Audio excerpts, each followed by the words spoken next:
अस्सलाम वालेकुम। मैं मोहम्मद शम्स STV उर्दू से। पिछले दिनों तनवीर घुमन साहब की एक तहरीर मेरी नज़रों से गुजरी, मैंने सोचा आपके सामने भी पेश करूं।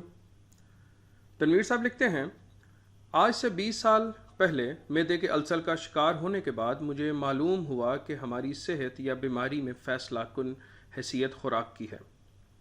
चुनाचे मैंने सेहत और खुराक के ताल्लुक़ को गहराई से जांचने के लिए मालूमात जमा करना शुरू कर दी। पिछली 2 दहाइयों में जो कुछ मैंने समझा, पाया और सीखा वो आपसे शेयर करने जा रहा हूँ। पहली बात ये कि हर इंसान का अपना एक अलग केमिकल मिजाज है। उसे अपना ये मिजाज समझना और उसके मुताबिक अपनी खुराक का इंतखाब करना चाहिए। ये कोई ज़्यादा पेचीदा काम नहीं, बस आप अपने जिस्म के रवैये और रद्द अमल पर तवज्जो दें।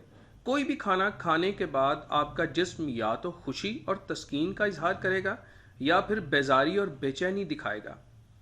जिस खुराक से आपके जिस्म को राहत मिलती है, बस वही आपकी कुदरती खुराक है। ज़रूरी नहीं कि आप भी वही सब खाएं जो आपके घर वाले बाकी सब लोग खाते हैं, जो आपके दोस्त अहबाब खाते हैं। आप वो खुराक खाएं जो आपके लिए बनी है, जिसके लिए आपका जिस्म बना है। जब तक आप ऐसा नहीं करेंगे, बीमारियां आपके जिस्म को नोचती रहेंगी। दूसरी बात, मुझे अपनी ज़ुबान से ज़्यादा अपने मैदे की खुशी का ख्याल रखना है।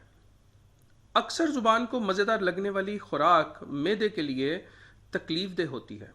ज़ुबान चटपटी, मसालेदार, भुनी हुई और तली हुई खुराक पसंद करता है। ये खुराक हल्क से उतरते ही राहत पैदा करने के फ़ौरन बाद तकलीफ़ का बायस बन जाती है। अपने मैदे के साथ साथ अपनी सेहत का ख्याल रखिए। सेहत बेहतर रखने के लिए ज़ुबान का मज़ा कुछ कम करना है। तीसरा, खाने को इज़्ज़त और अहमियत दीजिए। खाने का इल्तिज़ाम और एहतमाम कीजिए। नमाज की तर्ज पर इसकी तैयारी कीजिए। जैसे नमाज से पहले वुज़ू करते हैं, खाने से पहले हाथ धोते हैं, बर्तन धोते हैं, जैसे नमाज के लिए जाए नमाज बिछाते हैं, ऐसे ही दस्तरख्वान बिछाइए। जैसे नमाज में मुकम्मल यकसोई और खामोशी इख्तियार करते हैं, ऐसे ही खाने के दौरान फ़ोन एक जानिब रख के जहन में भागने दौड़ने वाले तूफ़ानी ख्यालात का स्विच बंद कर दीजिए और बड़े लगन के साथ अल्लाह की नेमतों का लुत्फ़ उठाते हुए खाना आहिस्ता आहिस्ता और खूब चबा चबा कर खाइए। चौथी बात, खाने की तरतीब है। जो खाना जितनी जल्दी मैदे से उतर जाता है, उसे खाने की तरतीब में पहले रखें। सबसे ज़्यादा मैदे में ठहरने वाली खुराक सबसे आखिर में खाएं। लिक्विड खुराक जैसे पानी, जूसेस सबसे पहले डालिए, फिर सब्जियां, उसके बाद गोश्त और उसके बाद देर से हज़म होने वाली खुराक सबसे आखिर में लीजिए। अगर आप देर से हज़म होने वाली खाने को जल्द हज़म होने वाली खुराक से पहले खा लेंगे तो वो आंतों में जाकर तवानाई का ज़रिया बनने की बजाय मैदे में गलना सड़ना शुरू कर देगी और तकलीफ़ का बायस बनेगी। पांचवी बात, फूड पिरामिड को समझिए। यानी सबसे ज़्यादा खाना नाश्ते में खाएं, दोपहर में उससे कम और रात उससे भी कम खाएं। अगर आप 4 रोटियां खाते हैं तो 2 नाश्ते में खाएं, 1.5 दोपहर में खाएं और आधी रात में खाएं।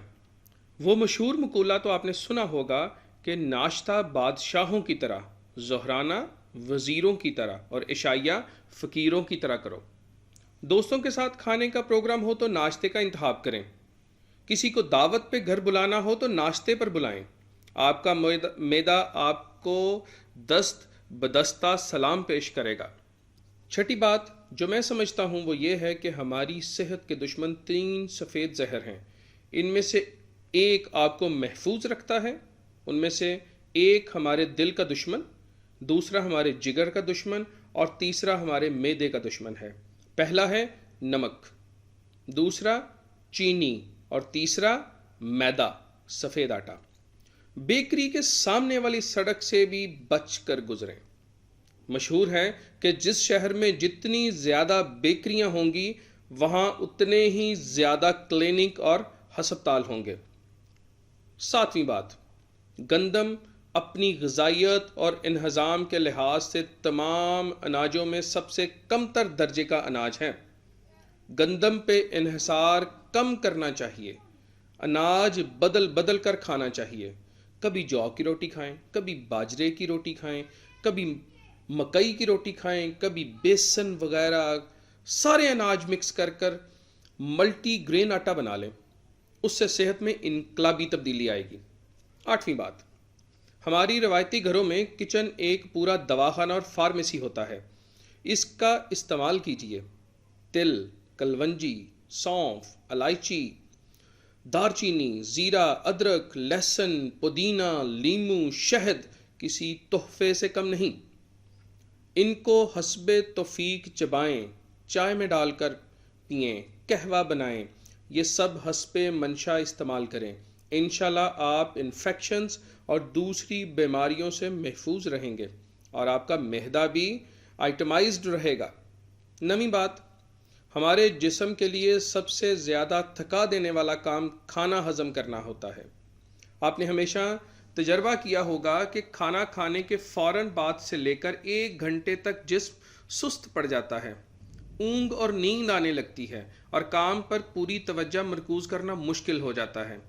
تو جسم پر کھانا ہضم کرنے کا بوجھ کم سے کم ڈالنا چاہیے تاکہ وہ باقی کام خوش اسلوبی سے انجام دے سکے، ورنہ وہ سارا وقت ایک کے بعد ایک کھانے کو ہضم کرتے ہوئے گزار دے گا اور آپ کوئی ڈھنگ کا کام نہیں کر پائیں گے۔ مختصر یہ کہ زندہ رہنے کے لیے کھانا کھانا چاہیے، کھانے کے لیے زندہ نہیں رہنا چاہیے۔